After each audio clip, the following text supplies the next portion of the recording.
يختم شهر رمضان بالتكبير ولتكملوا العدة ولتكبروا الله على ما هداكم ولعلكم تشكرون.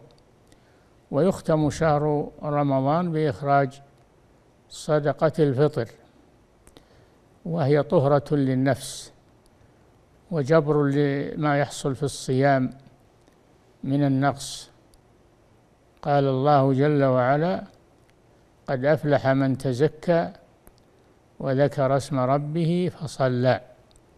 قالوا هذه نزلت في صدقة الفطر. تزكى يعني تصدق، أخرج صدقة الفطر، وذكر اسم ربه فصلى يعني صلاة العيد.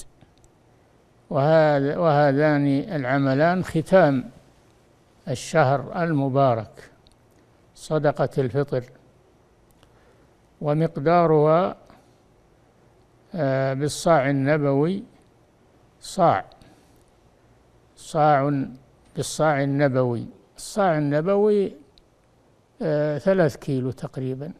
وإذا زاد من باب التطوع زيادة خير إلى خير، تدفع للمحتاجين، سواء دفعها من التمر أو دفعها من البر أو دفعها مما يؤكل في البلد ومما يطعم في البلد. لكل بلد بحسبه.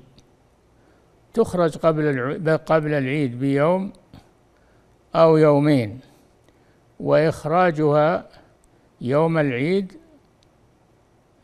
قبل صلاة العيد أفضل.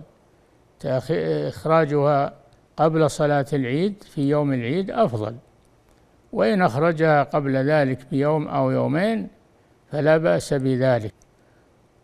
وإن تأخرت عن صلاة العيد فلا بد من إخراجها في يوم العيد، فيخرجها ولو بعد صلاة العيد، يخرجها ويدفعها للمحتاجين، وهي طهرة للصائم من اللغو والرفث، وطعمة للمساكين، ومواساة للفقراء والمحتاجين.